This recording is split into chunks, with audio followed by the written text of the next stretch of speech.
ఓషో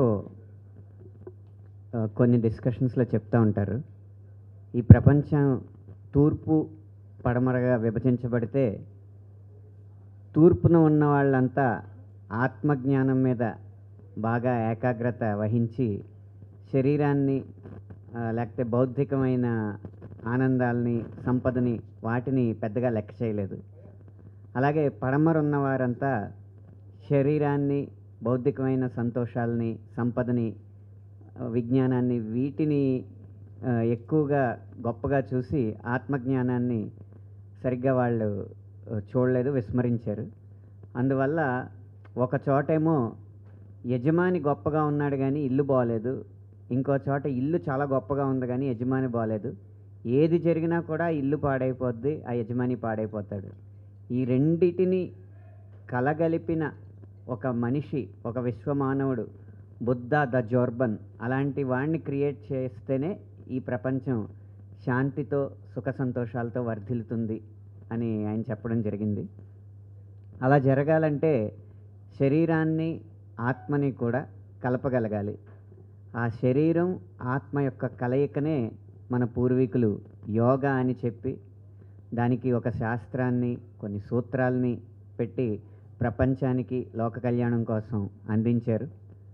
వారు అప్పుడు అందించిన ఏది ఎప్పుడు గుర్తింపు పొందాలో అప్పుడే గుర్తింపు పొందుతుంది. కాబట్టి ఉదాహరణకి అన్నమయ్య గారు 450 సంవత్సరాల క్రితం కీర్తనలు కూర్చున్నా కానీ పిబిఆర్కే ప్రసాద్ గారు వెలికి తీయడం వల్ల 1980 దశకంలో మనకి అన్నమాచార్య కీర్తనలు మన మధ్యకు వచ్చినాయి. అలాగే ఇప్పుడు పాలకుల్లో కాస్త అంకిత భావం, దేశం పట్ల భక్తి, దేశమే మొదట అన్న నమ్మకం వారిలో ఉండడం వల్ల మన దేశం ఈ ప్రపంచానికి ఏమిచ్చిందని ఆలోచించి ఈ ప్రపంచానికి ఇంటలెక్చువల్ ప్రాపర్టీస్ కానీ, పేటెంట్ రైట్స్ కానీ అందుకోకుండా, ఆశించకుండా యోగాని మనం కానుగ్గా ఇచ్చాం. ఆ యోగాకి ఒక ప్రపంచం వ్యాప్తంగా ఒక దినోత్సవం ఉంటే భవిష్యత్తుకి, లోక కళ్యాణానికి ఉపయోగపడుతుందన్న ఉద్దేశంతో మన పాలకులు రేపు 21వ తారీఖున యోగా దినోత్సవంగా నిర్వహిస్తూ ఉండడం జరిగింది. దానిలో భాగంగా ఒక ఆలోచనని ముందుకు తీసుకురావాలి అంటే అది ముందు పాట ద్వారా సాధ్యమవుతుంది అన్న ఉద్దేశంతో అశోక్ గారు, రాధాకృష్ణ గారు యోగా గురించి ఒక పాట చేద్దామని నన్ను సంప్రదించడం జరిగింది. అయితే ప్రతి రాష్ట్రం, ప్రతి దేశం పాడుకునేలా ఉండాలంటే దీనిలో అన్ని సంస్కృత పదాలు ఉంటే అది సబబుగా ఉంటుంది అనిపించి ఈ పాటని పూర్తిగా సంస్కృత పదాలతో రాయడం జరిగింది. అందువల్ల అది దేవభాష అవడం వల్ల యోగా ఏ దైవం నుంచి అయితే పుట్టిందో ఆ దేవుడి శబ్దమే ఈ యోగా పాట వినిపిస్తుందన్న ఒక సంకల్పంతో ఈ పాట రాయడం జరిగింది. అది ఆంధ్రప్రదేశ్ ప్రభుత్వం వారిచే ప్రథమ బహుమతి అందుకుని రేపు ప్రదర్శించబడడం చాలా సంతోషంగా ఉంది. ఈ పాట స్ఫూర్తిగా యోగా మరింత విశ్వవ్యాప్తం కావాలని, ప్రపంచంలో ప్రతి ఒక్కరూ కూడా ఆరోగ్య భాగ్యాలతో వర్ధిల్లాలని మనస్ఫూర్తిగా కోరుకుంటున్నాను. మారుతి గారికి, అనంత్ శ్రీరామ్ విచ్చేసిన మారుతి గారికి, అనంత్ శ్రీరామ్ గారికి, మీడియా మిత్రులందరికీ నమస్తే అండి. నేను 2014 నాకున్న సినిమా ఇండస్ట్రీ మీద ఉన్న ప్యాషన్తో 2014-2015లో 2 years నేను సినిమా ఇండస్ట్రీలో డిస్ట్రిబ్యూటర్గా, సమ్ మూవీస్కి డబ్బింగ్ మూవీ ప్రొడ్యూసర్గా పనిచేయడం జరిగింది. ఆ టైంలో నాకు వచ్చిన ఇండస్ట్రీలో వచ్చిన కొంచెం ప్రాబ్లమ్స్ మూలంగా నేను ఫైనాన్షియల్గా కొంత డౌన్ అవ్వడం జరిగింది. కొన్ని మంచి సినిమాలు చేశాను, ఒక 10-15 మూవీస్ డిస్ట్రిబ్యూషన్ చేశాను. ఆ టైంలో మారుతి గారు కూడా నాకు మంచి సహకారం అందించారు. మారుతి గారి ద్వారా పండవలో అక్కడ సినిమా చేస్తే అది విజయవాడలో 50 days ఆడింది. కానీ తరజన ప్రమాణాల్లో శంకరాభరణం అనే నైజాంలో ఒక మూవీ డిస్ట్రిబ్యూట్ చేశాను. తర్వాత అతి నాకు మూవీ డిస్ట్రిబ్యూట్ చేశాను. దాంట్లో నాకు బాగా నష్టం రావడం జరిగింది. ఆ టైంలో నేను బాగా డెమాలైజ్ ఉన్నప్పుడు మారుతి గారు ఒకరోజు నన్ను ఇంటికి పిలిచి, అది 2015 మార్చిలో 16 మార్చిలో మారుతి గారు ఇంటికి పిలిచి, అశోక్ గారు మీరేం బాధపడాల్సిన అవసరం లేదు, సినిమా ఇండస్ట్రీలో ఇలాంటి ప్రాబ్లమ్స్ అన్నీ కామనే, బట్ నాకు న్యూమరాలజీ తెలుసు, నేను చెప్తున్నాను, నాకు బాగా తెలిసిన వ్యక్తిగా చెప్తున్నాను, 2017 ఆగస్టులో మీకు సక్సెస్ వస్తుంది, అప్పుడు దాకా ఏం చేయబాకండి, సైలెంట్గా కూర్చోండి అని చెప్పారు. ఆ మాటకు నాకు అర్థం కాలేదు. మారుతి గారు అంటే ఎలా చెప్పారు, ఏమి చేయొద్దు ఖాళీ కూర్చోమన్నారంటే ఏం చేయాలో అర్థం కాలేదు. బేసిక్గా ఏంటంటే చిన్నప్పటి నుంచి నేను యోగా ప్రాక్టీస్ చేస్తాను. బట్ ఖాళీగా ఉన్నారు. మా మాతి గారు చెప్పారు కదా, ఒక 1 ఇయర్ ఖాళీ కూర్చోవడం ఎందుకని ఏదైనా యోగా ప్రాక్టీస్ చేద్దామని చెప్పి ఒక ఇన్స్టిట్యూషన్కి వెళ్ళాను. అక్కడ నాకు ఒక మేడం చెప్పారు, మీరు డబ్బులు పోగొట్టుకోవడం వచ్చు, జీవితంలో కష్టాలు మెచ్చుకోవడం, దానికి కారణం మీ పూర్వజన్మ కర్మలే కారణం. అది మీ వెన్నుపూస చివరన మూలాధారంలో మీ యొక్క ఆత్మశక్తి నిక్షిప్తమై ఉంటుంది. మీ పూర్వజన్మ కర్మలన్నీ అక్కడ కలగలిపి ఉంటాయి. మీరు ఆ జన్మలో చేసిన కారణంగానే ఆ పాపాల బాధల కారణంగానే మీరు ఈ జన్మలో కష్టాలు అనుభవిస్తారు. అది పోగొట్టుకోవాలంటే మీరు యోగ సాధన చేయాలి, చేస్తే డెఫినెట్గా మీరు సక్సెస్ అవుతారని చెప్పి అన్నారు. అది నిజమని ఎందుకు ట్రై చేయకూడదని నేను ఒక 1 ఇయర్ పాటు ఒక రోజుకి ఒక 18 అవర్స్ యోగా ప్రాక్టీస్ చేశాను.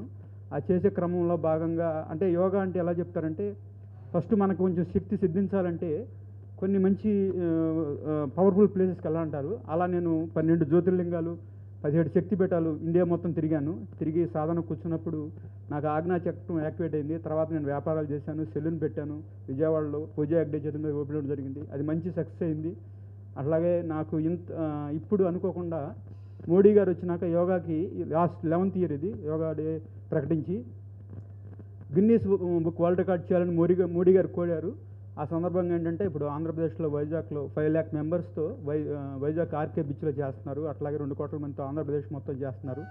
సో ఈ మంచి ప్రోగ్రామ్కి నేను ఇండస్ట్రీ నుంచి ఉన్నాను కాబట్టి ఏదో ఒకటి చేయాలనే ఉద్దేశంతో నేను ఏదో కాన్సెప్ట్ రాసుకుని, అంటే నేను తిరిగిన కాన్సెప్టు యోగాని ఫస్ట్ శివుడు పార్వతీమాత అడిగినప్పుడు పార్వతీమాత అడిగింది శివుని, స్వామి నువ్వు ఎంత స్ట్రాంగ్గా ఉన్నావు, మనస్సు కానీ నీ శరీరం కానీ మెరిసిపోతుంది, మాకు అలాంటిది రావాలంటే నేనేం చేయాలని అడిగింది.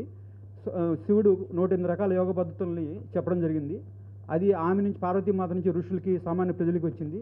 తర్వాత కొన్ని వేల మళ్ళీ తర్వాత రాముడు యోగిగా ఉన్నాడు. తర్వాత కృష్ణుడు యోగి ఒక 5,000 సంవత్సరాల క్రితం భగవద్గీతలో భక్తి, జ్ఞానం, కర్మ, ఈ జ్ఞానం ఇలాంటి కాన్సెప్ట్స్ మీద ఆయన చెప్పారు. తర్వాత ఫర్దర్గా పతంజలి మహర్షి యోగా గురించి చెప్పారు. ఇప్పుడు ఉన్న ప్రజెంట్ సొసైటీలో ఈ స్ట్రెస్ఫుల్ లైఫ్లో యోగా అనేది సమాజానికి ఎంతో మేలు చేస్తుంది. కాబట్టి ఇది మోడీ గారు ముందుకు తీసుకొచ్చారు. ఇవాళ మోడీ గారు తీసుకొచ్చిన కాన్సెప్ట్ 190 కంట్రీస్లో యోగాని ప్రాక్టీస్ చేస్తున్నారు. ఉన్న 190 దేశాల్లో యోగా ప్రాక్టీస్ చేస్తున్నారు. సో దాని మీద Guinness book world record programme వైజాగ్లో జరుగుతుంది. దానికి నేను అనంత శ్రీరామ్ గారు ఇచ్చిన లిరిక్స్ని నేను అనుకున్న కాన్సెప్ట్ని ఆయనకి చెప్పినప్పుడు ఆయన అద్భుతమైన లిరిక్స్ ఇచ్చారు. మణిశర్మ గారు అద్భుతమైన మ్యూజిక్ ఇచ్చారు. అనురాగ్ కుల్కర్ణి గారు మంచిగా సింగింగ్ చేశారు. సో ఆ కాన్సెప్ట్ని గవర్నమెంట్కి సబ్మిట్ చేసినప్పుడు నాకు 1 లక్ష రూపాయలు నాకు ఫస్ట్ ప్రైజ్ వచ్చింది. 1 లక్ష రూపాయలు క్యాష్ ప్లస్ అవార్డు ఇచ్చారు. సో ఇప్పుడు నాకు రేపు మోడీ గారి ప్రోటోకాల్ ప్రకారం ఒక 50 మందిని మాత్రమే కలిసే అవకాశం ఉంది రేపు ప్రోగ్రాంలో. అందులో ఫస్ట్ పేరు నాకు ఇచ్చారు. సో ఇది నాకు చాలా సంతోషదాయకం. దీనికి నేను వెళ్ళే క్రమంలో నాకు బేస్మెంట్ అనేది మారుతి గారు, ఎందుకంటే 1 ఇయర్ పాటు నువ్వు ఏం చేయొద్దు, ఖాళీగా కూర్చోమన్నారు. ఏం చేయాలో తెలియక నేను యోగా చేశాను. చేసిన దానికే నా కర్మ మేబీ ఆ యోగా కాన్సెప్ట్లో చెప్పిన విధంగా మీ పూర్వజన్మ కర్మలు పోవాలంటే యోగ సాధన చేయాలి, ఆత్మ సాధన చేయాలి, మీ జన్మలో మీ కర్మలన్నీ క్లియర్ అవుతాయి, మళ్ళీ సక్సెస్ అవుతారని చెప్పారు. అది నమ్మాను, చేశాను. ఇవాళ భగవంతుడి వల్ల ఈ ఫస్ట్ ప్రైజ్ రావటం అనేది చాలా అదృష్టం. ఇండస్ట్రీకి నాకున్న సహకారంతో ఇది చేయడం జరిగింది. దానికి అనంత శ్రీరామ్ గారికి, మణిశర్మ గారికి, నాకు గైడెన్స్ ఇచ్చిన మారుతి గారికి మరీ ముఖ్యం. ఆయన దాంతోనే ఇప్పుడు నేను ఏషాన్ క్రియేషన్ ఒక ఛానల్ పెట్టుకున్నాను. రాబోయే రోజుల్లో ప్రొడక్షన్ కూడా చేయాలని కోరికగా ఉంది. ఆ ఛానల్ కూడా ఇప్పుడు మారుతి గారే ఓపెన్ చేయాలని మనస్ఫూర్తిగా కోరుకుంటున్నాను. Thank you very much for everybody. Thank you sir. Thank you sir. Ashok గారు, కంగ్రాచులేషన్.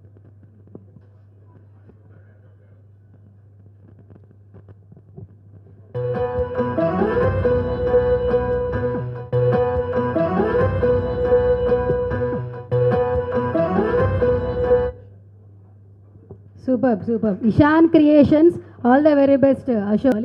ఎలాగో మీ గైడ్ పక్కనే ఉన్నారు కాబట్టి అందుకే అన్న గైడ్ అని చెప్పి అందుకే అన్నాను sir. So owe to you sir, Maruti గారు. గుడ్ ఈవినింగ్ అండి. ఈరోజు యోగా యాంథమ్ సాంగ్ని లాంచ్ చేయడం జరిగింది. యోగా గురించి మాట్లాడాలంటే నిజంగా చాలా అర్హత కావాలి. నాకు తెలిసి యోగా అనేది అంటే మనం రెగ్యులర్ లైఫ్లో చాలా చీప్గా అంటే ఖర్చు లేని విధంగా, నెక్స్ట్ అత్యంత విలువైంది 2 యాక్చువల్లీ యోగానే. ఎందుకంటే దీనికి డబ్బులు ఖర్చు పెట్టక్కర్లేదు, అలానే దీనంత గొప్పది కూడా ఇంకా ప్రపంచంలో ఏదీ లేదు. కానీ మనం దీనికి చాలామంది ఏంటంటే చిన్న నెగ్లిజెన్సీతో చేద్దాంలే అనుకుంటుంటారు పొద్దున్నే. దీని గురించి ఎవరన్నా మాట్లాడుతున్నా వాళ్ళు చేస్తారు వీళ్ళు చేస్తారు అనుకుంటారు. కానీ ప్రపంచంలో ఉన్న ప్రతి వ్యక్తికి ఇది చాలా అవసరం. అందుకనే మోడీ గారు యాక్చువల్గా ఈ యోగా డే అనేది 21న ఒక డేగా పెట్టి దాన్ని ప్రపంచానికి ఇంకా ఎక్కువ మందికి రీచ్ అవ్వాలని చెప్పి ఈ యోగా డేని పెట్టడం జరిగింది. దీనిలో భాగంగా ఆయన తెలుగు రాష్ట్రానికి రావటం, రేపు వచ్చి యాక్చువల్గా ఈ యోగా డేని సెలబ్రేట్ చేయడం చాలా హ్యాపీగా ఉంది. అలాంటి దీంట్లో మా అశోక్ గారు, ఈయన డిస్ట్రిబ్యూటర్గా నా దగ్గరికి 2014లో కలిశారు. తర్వాత ఒక 2 years ట్రావెల్ అయ్యారు. దాని తర్వాత ఆయనకి డిస్ట్రిబ్యూషన్లో లాస్ అయినప్పుడు అప్పుడు జనరల్గా చెప్పాను. దాని తర్వాత మళ్ళీ ఆయన కనపడలేదు. దాని తర్వాత ఒక 2 years తర్వాత ఒకసారి కనపడి ఆయన ఇట్లా, సార్ నేను చాలా డీప్గా యోగా స్టడీ చేశాను సార్, ఒక 2 years పాటు అన్ని శక్తిపీఠాలు, అన్ని జ్యోతిర్లింగాలకు వెళ్ళి చాలా డీప్గా స్టడీ చేసి నేను చాలా హెల్తీగా, హ్యాపీగా, ఇప్పుడు నా బిజినెస్ అన్నీ, అంటే జీరోకి వెళ్ళిపోయిన మనిషిని చూశాను. ఆ రోజు నా దగ్గరికి వచ్చినప్పుడు ఈయన చాలా సూసైడ్ టెండెన్సీస్ ఉన్నాయి సార్, నాకు ఏం పరిస్థితి అర్థం కావట్లేదు, నేను జీరో అయిపోయానంటే మా ఇంట్లో కూర్చోబెట్టి ఒక 1 hour మాట్లాడాను ఆయనతో. మాట్లాడిన తర్వాత దాని తర్వాత 2-3 times బాగున్నానన్నారు. తర్వాత మళ్ళీ ఒక 2-3 years తర్వాత కలిసినప్పుడు చాలా హెల్తీగా విజయవాడ వెళ్ళినప్పుడు నన్ను రిసీవ్ చేసుకుని యాక్చువల్గా, సార్ ఇట్లా ఒక సెలూన్ పెట్టాను, పూజ హెడ్ అని పిలిచాను అని ఆవిడ చేతులతో ఒక పెద్ద సెలూన్ని ఆయన లాంచ్ చేశారు. అక్కడి నుంచి ఆయన బిజినెస్, దాని తర్వాత కావురి రియల్ ఎస్టేట్ అని చెప్పి చేశారు. ఇప్పుడు చాలా మంచి పొజిషన్లో ఉన్నారు. ఇలాంటి టైంలో సడన్గా మొన్న ఫోన్ చేసి ఇట్లా యోగా గురించి ఒక పాట అనంత్ శ్రీరామ్ గారితో రాయించానని చెప్పి వినిపించారు. నిజంగా చాలా హ్యాపీ అనిపించింది. అనంత్ శ్రీరామ్ గారు రాసిన పాట నిజంగా చాలామందికి రీచ్ అవుతుంది అనిపిస్తుంది. ఎందుకంటే సాంస్క్రిట్ అందరికీ అందుబాటులో ఉండే విధంగా అనంత్ శ్రీరామ్ గారు పాట రాయటం, చాలా తక్కువ ఖర్చుతో అసలు ఏమీ తీసుకోకుండా మణి శర్మ గారు ఆ పాటను కంపోజ్ చేయటం, అంటే అందరికీ ఇది చాలా అవసరం అని చెప్పి వాళ్ళ కాంట్రిబ్యూట్ చేయటం నిజంగా చాలా ఆనందదాయకంగా ఉంది. ఎందుకంటే ఇలాంటి సాంగ్స్ ప్రతి ఒక్కళ్ళు వినాలని మనస్ఫూర్తి కోరుకుంటున్నాను. అట్లాగే ఇలాంటి ఒక సాంగ్ని కాంట్రిబ్యూట్ చేయడానికి ఈయనకి నిజంగా ఎంతో అదృష్టం ఉందని చాలా ఫీల్ అవుతున్నాను. దాంట్లో భాగంగా ఈ సాంగ్ చేయడమే కాకుండా అలాగే మోడీ గారిని కలుస్తున్నారు. టాప్ అంటే ఒక 50 మెంబర్స్ని కలిసే దాంట్లో ఫస్ట్ ప్లేస్లో ఆయన ఉండటం, ఈ సాంగ్కి ఫస్ట్ ప్రైజ్ రావటం, ఇది మళ్ళీ నా చేతులతో లాంచ్ చేయటం నాకు నిజంగా చాలా హ్యాపీగా ఉంది. ఈ సాంగ్ ప్రతి ఒక్కరికి రీచ్ అవ్వాలని మనస్ఫూర్తి కోరుకుంటున్నాను. అట్లాగే ఈశాన్ క్రియేషన్స్ ఈ ఛానల్ చాలా అభివృద్ధి చెంది చాలా ఆధ్యాత్మికంగా 10 మందికి ఇది అందుబాటులో ఉండాలని కోరుకుంటున్నాను. యోగా అనేది కులానికి, మతానికి, అన్నిటికీ అతీతం. ప్రతి ఒక్క మనిషికి మన ఎమోషన్స్ బ్యాలెన్స్ చేసుకోవాలంటే ఇది చాలా అవసరం. యోగాని పర్టికులర్ ఒక ధర్మం కింద, ఒక రిలీజన్ కింద అలా పెట్టుకోకుండా ప్రతి ఒక్కళ్ళు చేయాలని చెప్పి మనస్ఫూర్తి కోరుకుంటున్నాను. Thank you Ashok garu, thank you so much. ఇలాంటి సాంగ్స్ మీరు మళ్ళీ ఇంకెన్నో చేయాలని మనస్ఫూర్తి కోరుకుంటున్నాను. థ్యాంక్ యూ అనంత్ శ్రీరామ్ గారు, మంచి సాంగ్ ఇచ్చారు మళ్ళీ మీ చేతుల ద్వారా. Thank you sir, bye. Thank you sir, thank you so much Maruti గారు, such a lovely words. Thank you media.